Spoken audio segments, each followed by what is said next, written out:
Well, if you're feeling that chill outside, don't worry. We're going to heat you up with a busy week in sports. Welcome to the Friday Four here on Outside the Lines. I'm Ryan Smith. No fanboys here, and the environment is anything but toxic. I like that. So you can call us Kevin Durant approved. Yes. Like that, absolutely. Right? Our fantastic four on tap today. Don Van Natta, who says, it's not that you butt fumble, but how you own up to it. Diana Rossini in her debut on the Friday Four, ready to talk trash better than Boston fans do to Kyrie. Ooh. And Chineo Gumake, who never saw a college basketball beef that she didn't like. Here for all the petty. But it is Heisman week, and the choice between Tua, Kyler, and Dwayne got stiff-armed by several other top stories, including some very high-profile goodbyes that dominated the conversation. Do you believe you will not coach again? I believe I will not coach again. He will certainly be on that Mount Rushmore, and I think that will outweigh his handling of the Zach Smith situation. Durant and LeBron and toxic in the same headline. Paul Goldschmidt traded from Arizona to the St. Louis Cardinals. The NHL is expanding their 32nd franchise to Seattle. Mike McCarthy gets fired. McCarthy's going to be coaching in the NFL next year. When you're signing guys who cannot walk and chew gum and throw the ball from point A to point B, don't tell me the reason you're not signing Colin Kaepernick because he doesn't fit your scheme. All those big stories this week. What a week it was. And none of those are even our biggest story of the week. Our big story of the week is Kareem Hunt and the controversy surrounding him. Take a look at what Kareem Hunt's week has been like. This is just a piece of it, and it gives you an idea of what this has been like. He is no longer on an NFL roster. And Don, this has been a week that's been trying for the NFL, for the Chiefs, big image blow. Huge image blow. Embarrassing for the league. You'd think they would know better after the Ray Rice debacle of 4 years ago. There are people in place at NFL headquarters to investigate these kinds of situations, and it appears nothing was done. It feels like willful ignorance on the part of the league and on the part of the team. The victim was not ever contacted, never reached, never interviewed.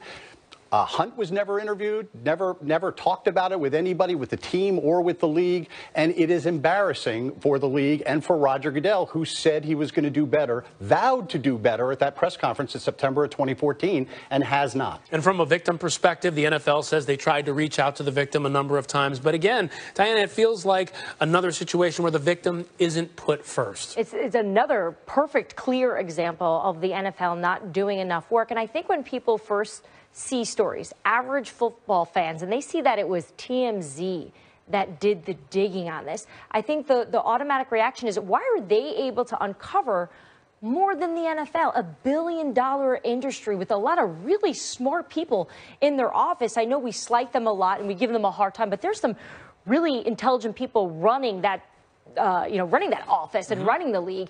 And the fact that they're not employing the best type of investigators to uncover this, I think this is where they need to take a better look at themselves. What argument becomes, the NFL's not paying. TMZ's paying.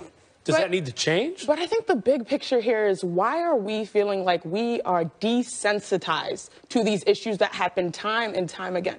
Why do we feel like we care more than the NFL actually does when it comes to issues like this? You, us four, we here are like, this is not good.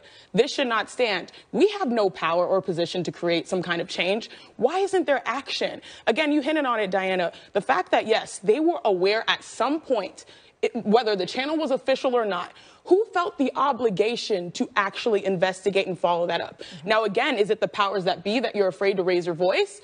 Or is it the fact that you actually have to do something? To me, it's really, really disappointing. I'm just starting to fall in love with football. But when you hear these stories, especially as a female, it's so disrespectful. And I'm going to let you know, too, Kareem Hunt is going to play football. He's going to play in the NFL. And right now, no team has signed him, but that is going to change. It does not matter. It is about money. It is about entertainment. And they're going to look past this. We've looked past a lot worse situations in the past. And I do think, we can have this debate about whether or not when abuse is seen on video, the impact of that. And obviously here, people see it and they automatically react. But there's dozens of stories out there where there's no video to support it. Reuben Foster being one of them, that situation. A woman claimed that he abused her, and at the same time, no video. Tyreek Hill is the perfect example on the Chiefs. A domestic violence conviction that he had probation for that got expunged. But if there had been a video of that, of him hitting his pregnant girlfriend, choking her in December of 2014 when he was on Oklahoma State, he would not be in the league right now. Ray Rice. So it comes down to the video. If there's video, you're out of the league. If there's not, you can ride it out. That's a problem. Something horrible about society, that domestic violence can only be believed when it is seen. That's right. And what message does that send to victims? And it's hard for people to imagine it, I think. I think most people are raised in an environment where that's not the norm. They're not used to seeing that. I remember during the draft process when Joe Mixon was being interviewed by all the different organizations, and I remember talking to coaches and GMs. What was your takeaway from him? I mean, you took a meeting with Joe Mixon, a guy whose video was out there pounding a girl's face. Do you remember at that fast food restaurant on campus? And some of the reaction was, well, he's just a little immature. He still needs to learn. And I remember thinking, well, what about the video? What about the fact that he's hit a woman? But at that point in the process for a lot of these organizations, it was really about trying to find the best running back out there. And there were some teams who did pass on him because of that. But we were all concerned about what would the fallout be. Has there been fallout? Well, no. Which is why we have you know why? Because he's playing well. When he got on the team, he started playing well, and all the discussions went away. Which is why we have to give credit to the Kansas City Chiefs, because when they saw that video, they did not hesitate. They did not waver. They immediately. You mean the 49ers? Oh, no. I'm talking. No, but the Chiefs? Here's where I'm going to push back on you, though, because I hear what you're saying. Give them credit for cutting them after they saw the video. Yes. Why not cut them after there was at least the accusation and all the conversations? Because they felt deceived. If you're not hearing the proper truths, anyone can lie. But then again, you can't investigate. But then again.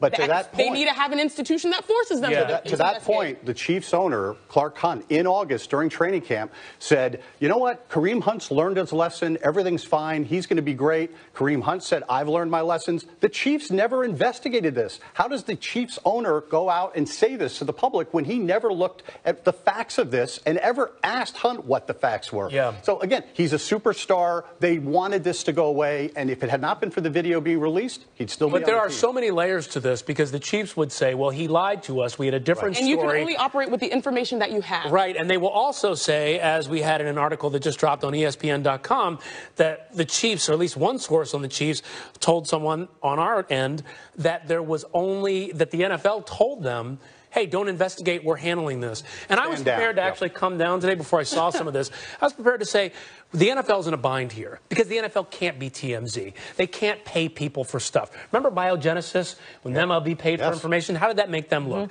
They do not want to wade into those waters, and we're not even talking about the legal liability. But separate from that, why are they telling the Chiefs, if this news is true, why are they telling the Chiefs not to investigate and then not getting all this information? One of the points in this article was this is a bigger mess up than Ray Rice because they have Lisa Friel and others in the office now investigating these things, and this is still happening, and that is a problem. Do you think the Washington Redskins did a lot of research on Reuben Foster? No. How much digging do you talk to the guys in the locker room? But it starts with the men of talk. The Alabama guys. With the NFL having a system in which they follow through with action. Right. A lot to be done on this end. I tell you, this is a story that's not going away. Coming up, our villains and underreported stories, including perhaps the worst award presenter you will ever see. I promise you. You'll see this, you'll say, who put this guy on stage?